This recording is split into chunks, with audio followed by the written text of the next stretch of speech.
Hello সবাইকে। আশা করছি সকলে অনেক ভালো আছেন।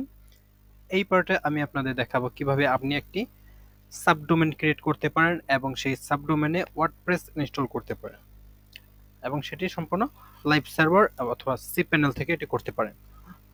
যেমন আমার এখানে একটা ডোমেইন আছে যেটি হচ্ছে wpfreezone.com। এটি হচ্ছে আমার মেইন ডোমেন। এটি হচ্ছে আমার মেইন ডোমেনের সেই ওয়েবসাইটটি। আমি যদি এটিকে এন্টার করি তখন আমি একটি এখানে ওয়েবসাইট পাবো যেটি হচ্ছে আমার মেইন ডোমেনের আন্ডারে আছে এবং মেইন ডোমেনের আন্ডারে আমি যদি আরো একটি কাজ করি সেটি হচ্ছে তার আগে আমি একটি শব্দ বসালাম এবং সেই শব্দের পর ডট এবং মেইন ডোমেনটি হলো।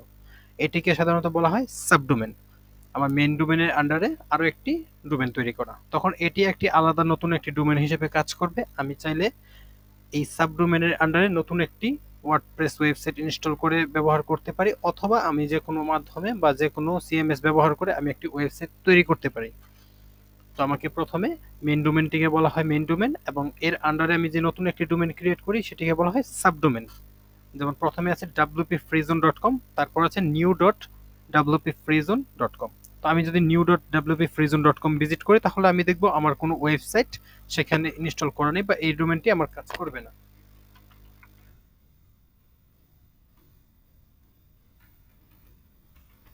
new.wpfreezone.com যখন আমি এই ডোমেনটি ভিজিট করতেছি দেখাচ্ছে আমার এই নামে কোনো ডোমেন নেই বা তারা এই নামে কোনো ডোমেন খুঁজে পাচ্ছে না, কিন্তু আমার wp ফ্রিজন মেইন ডোমেনটি ঠিকই কাজ করছে। তো আমি এখন আমার এই মেইন ডোমেনের আন্ডারে একটি সাবডোমেন ক্রিয়েট করব। তো তার জন্য প্রথমে আপনাকে আপনার হোস্টিং প্যানেলে লগ ইন করে নিতে হবে। আমি আমার নেমচিপ হোস্টিং প্যানেলে লগ ইন করে নিলাম এবং আমি আমার যাব হোস্টিং লিস্টে।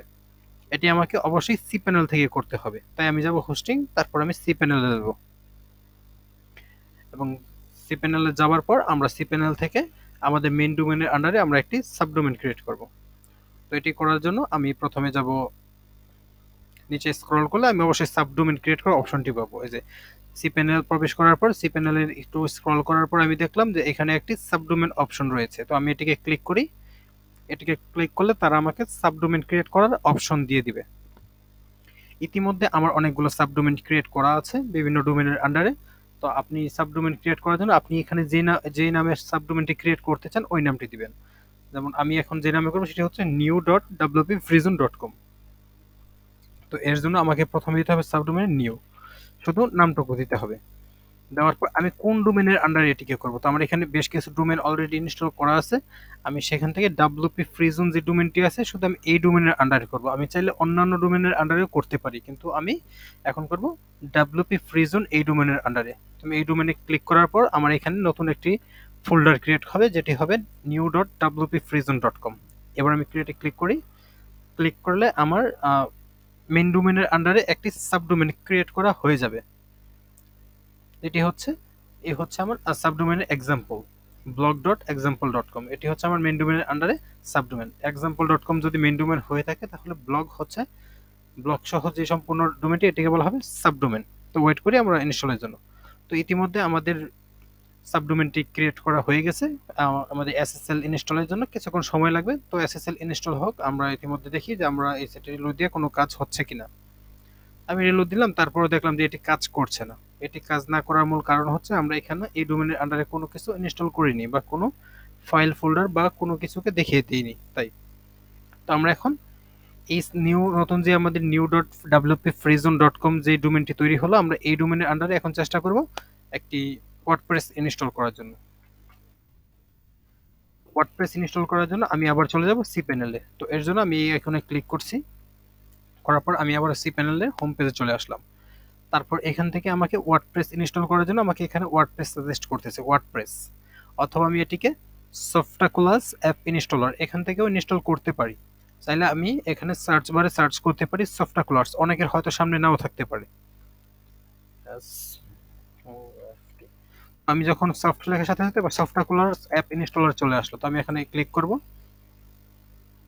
ক্লিক করার পর আমি এখানে অনেকগুলো সিএমএস পাবো। তো আপনি যে সিএমএস এ ইন্টারেস্টেড আপনি ওই সিএমএস এ ইনস্টল করতে পারেন। যেহেতু আমি ওয়ার্ডপ্রেস নিয়ে কাজ করব তাই আমি এখান থেকে ওয়ার্ডপ্রেসকে ইনস্টল করব।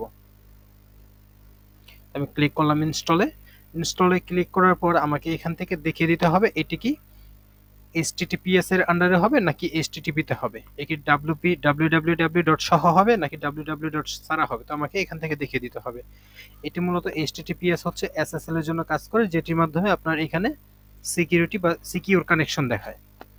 তো আমরা এসএসএল এর মাধ্যমে ইনস্টল করব, এবং এখান থেকে আমরা ডোমেনটি সিলেক্ট করতে হবে যে আমরা কোন ডোমেনের আন্ডারে মূলত আমরা কাজটি করব বা আমাদের ওয়ার্ডপ্রেসটি ইনস্টল করব।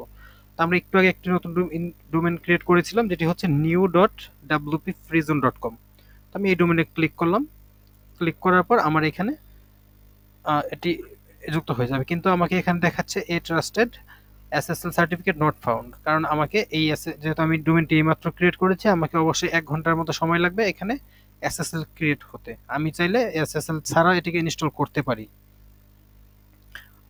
বা যেহেতু আমাদের কিছুক্ষণের মধ্যে এটি এসএসএল ইনস্টল হয়ে যাবে বলে আশা করি, 1 ঘন্টা সর্বোচ্চ সময় লাগতে পারে। তো সমস্যা নেই, আমরা এর মাধ্যমেই কাজ করি, দেখি এসএসএল ছাড়া ইনস্টল দিলে কি সমস্যা আমরা ফেস করি। তারপর আমাদের এখানে একটা ইউজার নেম দিতে হবে।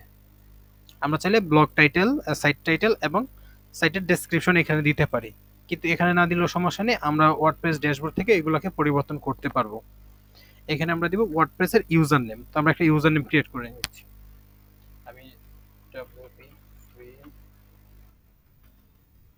আমি ডাব্লিউপি ফ্রিজোন এটিকে আমরা দিচ্ছি আমাদের ওয়ার্ডপ্রেসের ইউজার নেম, যেটি আমরা লগ ইন করার সময় আমাদের কাজে লাগবে। তারপর এখানে আমরা একটি পাসওয়ার্ড দিতে হবে, আমি এখানে একটি পাসওয়ার্ড দিয়ে নিচ্ছি, ইউ ডট ডাব্লিউপি।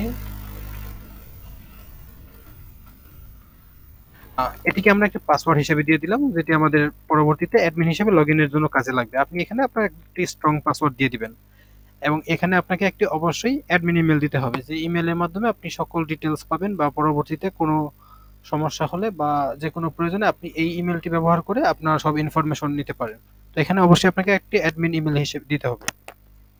আমি এখানে আমার পার্সোনাল ইমেলটি দিয়ে দিচ্ছি।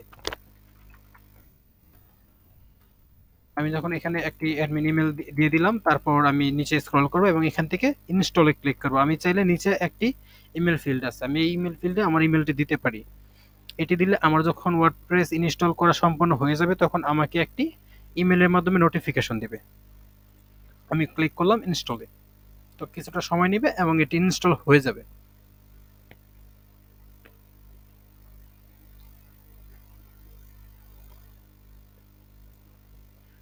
তো আমাদের ওয়ার্ডপ্রেস ইনস্টল হয়ে গেল। এখন আমরা চাইলে আমাদের ওয়েবসাইটটিকে এখন ভিজিট করতে পারি। ওয়েবসাইটের পেজটিকে যখন রিলোড দিচ্ছি, তখন এটি আমরা এখান থেকে ক্লিক করি। আশা করি আমাদের কিছুক্ষণের মধ্যে এটি সমস্যার সমাধান হয়ে যাবে। ফাইনালি আমি দেখলাম আমার ওয়ার্ডপ্রেসের অলরেডি মেন ডোমেনের আন্ডারে সাবডোমেনে একটি ওয়ার্ডপ্রেস ইনস্টল করে ফেললাম। তো এটি হচ্ছে আমাদের মেন ডোমেন wpfreezone.com, এবং আমরা যখন new.wpfreezone, এটি হচ্ছে আমাদের নতুন একটি ডোমেন, যেটি হচ্ছে আমাদের ওই ডোমেনের আন্ডারে সাবডোমেন, এবং আমরা এই নতুন ডোমেনের আন্ডারে একটি ওয়ার্ডপ্রেস ইনস্টল করে নিলাম। তো এটি ছিল আমার আজকের পার্টে, যে কিভাবে আমরা মেন ডোমেনের আন্ডারে একটি সাবডোমেন ক্রিয়েট করতে পারি এবং সেখানে ওয়ার্ডপ্রেস ইনস্টল করতে পারি। পরবর্তী পার্টে আমি দেখাবো কিভাবে আপনি একটি ওয়ার্ডপ্রেস ওয়েবসাইট মাইগ্রেশন করতে পারেন। একটি পুরাতন সার্ভার থেকে একটি নতুন সার্ভারে আপনি কিভাবে ওয়ার্ডপ্রেস ওয়েবসাইট মাইগ্রেশন করে বা ট্রান্সফার করতে পারেন। ধন্যবাদ সবাইকে ভিডিওটি দেখার জন্য।